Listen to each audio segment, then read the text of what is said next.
Hey, what's up, everybody? I'm Roadblock. We are on the free-to-play account, and I wanted to talk about a couple of things. First, I wanted to talk about the event going on right now.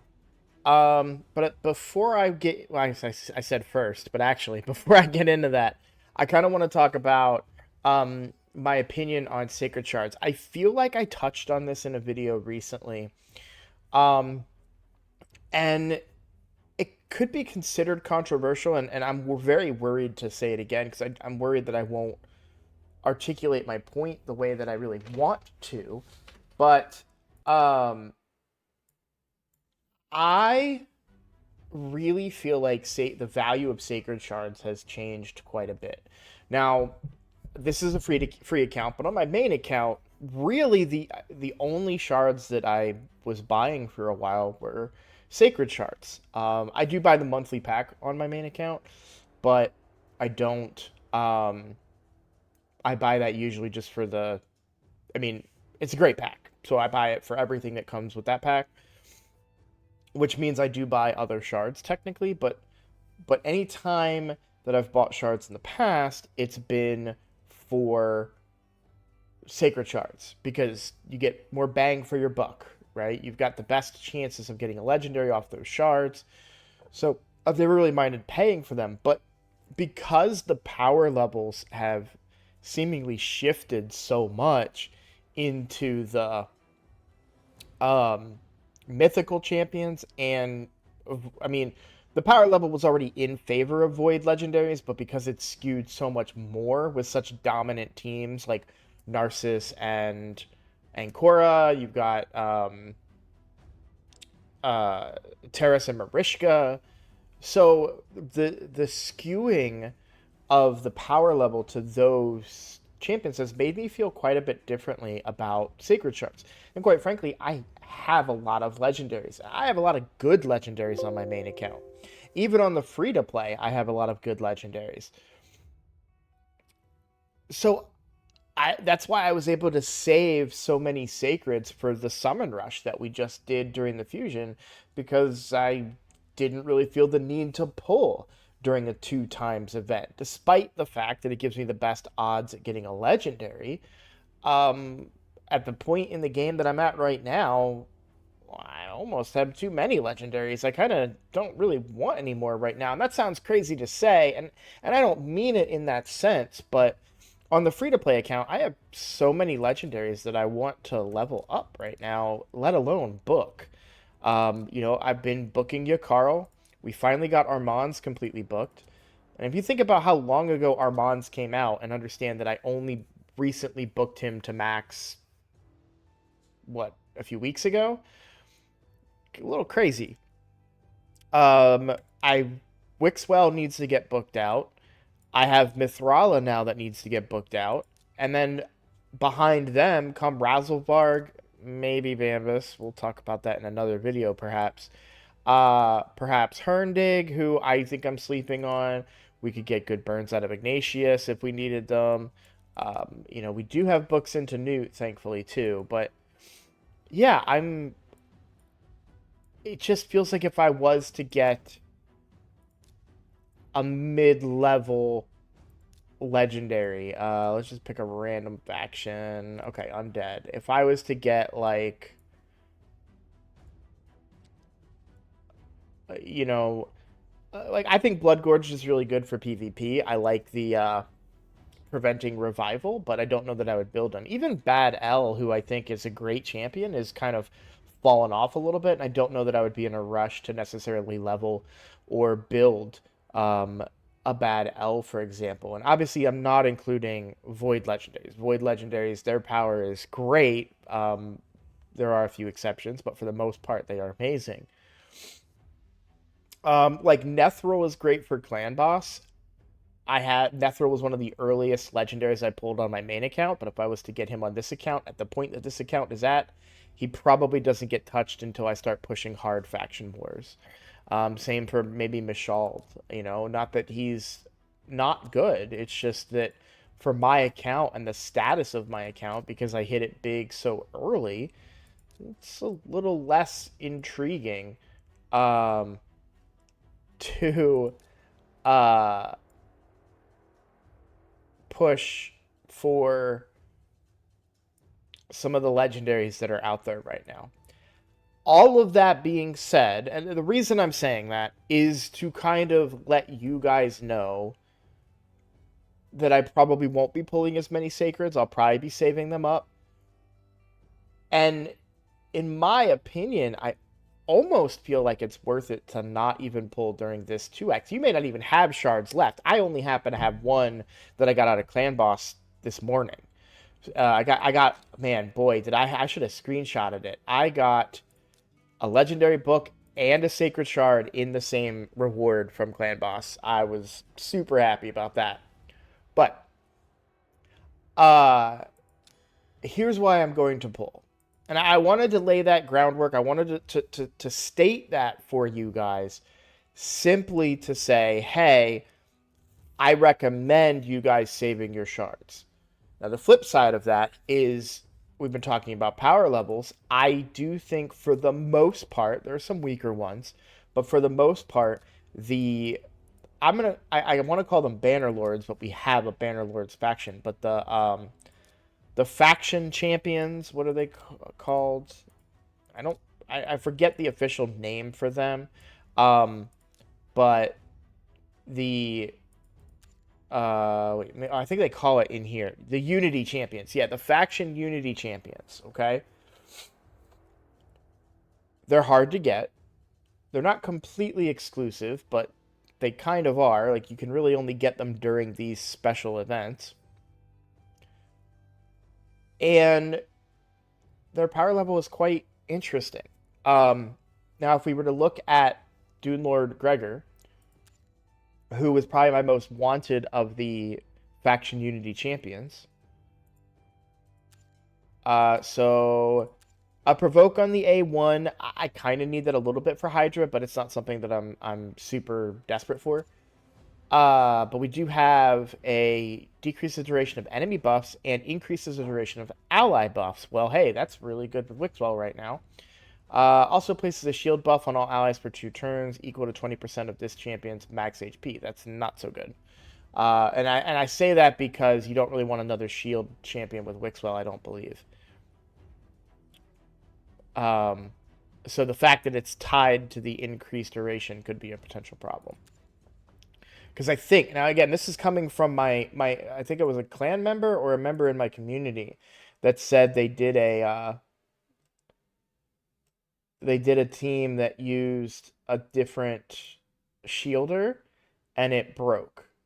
So I haven't tested that myself, but that's the word that I'm hearing is that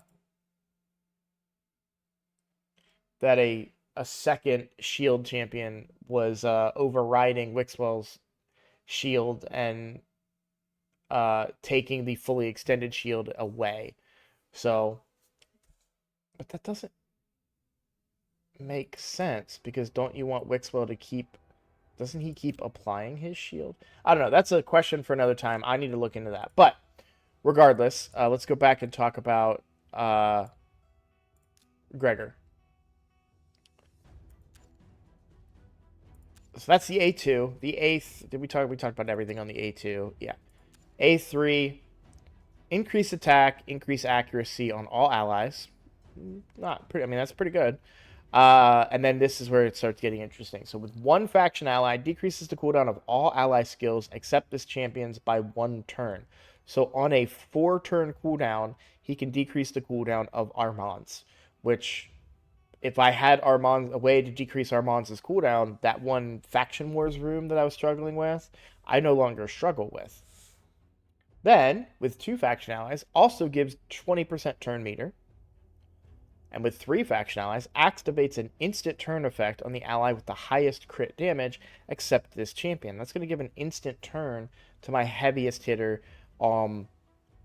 which doesn't necessarily have to be a faction ally, just the ally. So if I have, in a 5-man team, enough faction allies around him, and then like a Newt's going to get an instant turn on top of cooldown reduction. Then we have here, when attacked, has a 20% chance of placing a provoked debuff on the attacker for 1 turn. Occurs once per hit.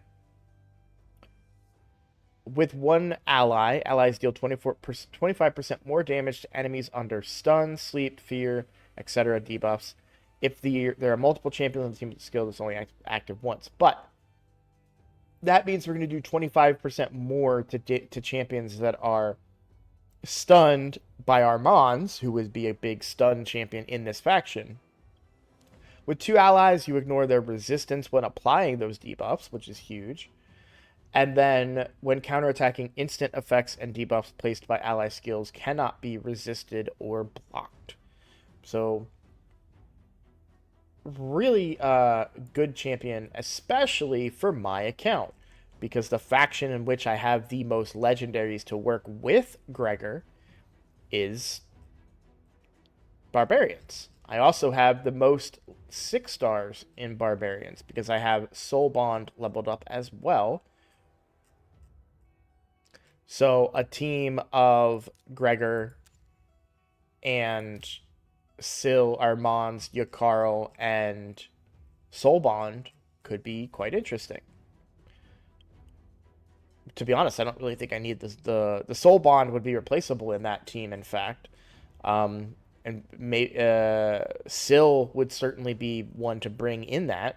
But then you have Armanz and Yukari. So Yukari, Gregor, Armanz, Syl, and then any other champion that I want, which could... I mean, we have AoE nukes, we have crowd control, we have a massive support champion, we have heals and a revive, which we shouldn't need it in that scenario.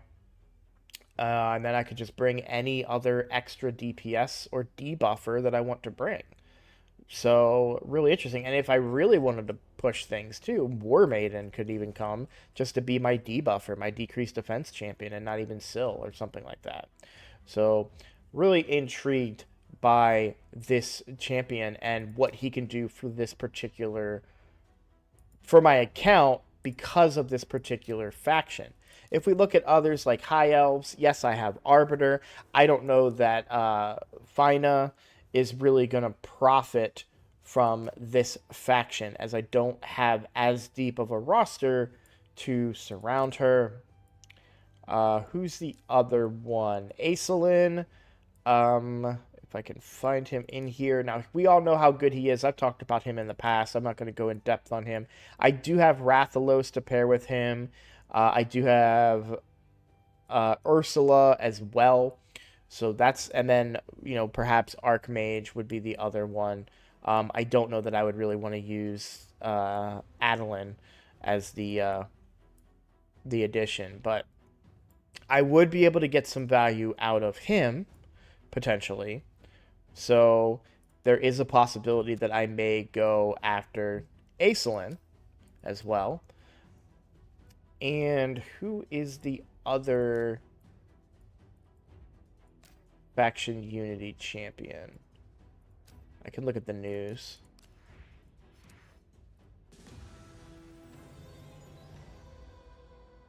Falmond.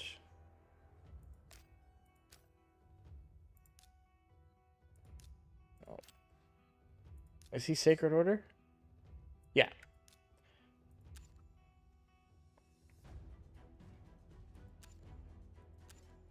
Now, as far as Sacred Order goes, I do have Wixwell to pair with Falmond. And a pretty deep roster here. We've got Godseeker, Deacon, Shamil, Phoenix, Anchorite, Mordecai. All of those champions are ones that I would be happy to level. And then we would have Wixwell there as well. So that's another one that I may go for. But I'm really only going to pull one shard right now, because every day is a new one. So if we look at the news on, let's see,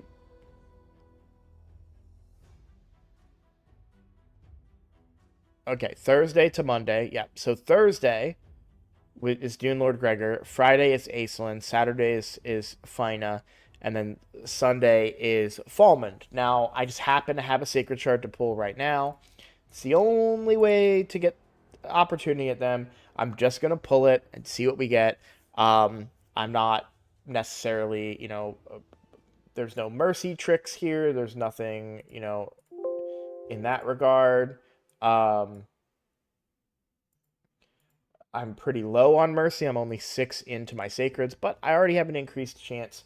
So we're going to go ahead and pull. We'll see what we get. Maybe we get lucky, maybe we don't. But I kind of wanted to explain my thought process. After this event, after this 2x, I probably won't pull unless they can entice me like this during another 2x event. Because, quite frankly, sacreds are more valuable to me for things like fusions and events than they are for just a 2x chance. If they don't entice me with a good champion during a double legendary or two times legendary chance, I don't think I'm going to pull shards. I would rather save for a double legendary event or pull during an event where there's like a really, really good progressive chance for a champion that I really, really want. So something like Kymar, right?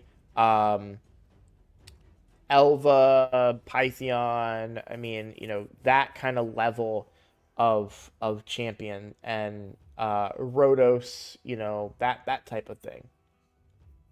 So, all right, well, here we go. I've talked enough. Let's go ahead and pull this shard, and we'll see what we get. Oh my god, oh my god, oh my god, oh my god. Oh, come on. Floriaka?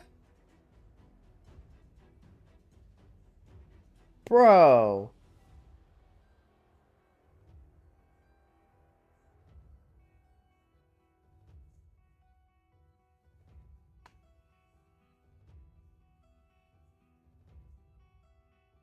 All that buildup, all that talk, the level of excitement when I saw that legendary with a 10 times chance to get one of the faction unity champions, and I pull a Great Hoof Floriaka.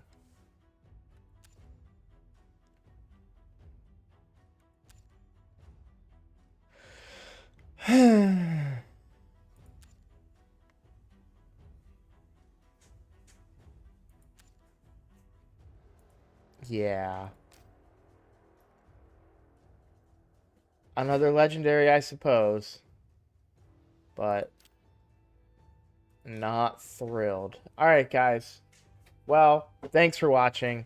Man, if it was just I would have been happier if it was just an epic, because I wouldn't have had that level of excitement and then immediate disappointment. I was so thrilled, and then no, wait, nope, they're not. It's not who you think it is. Well, I tried.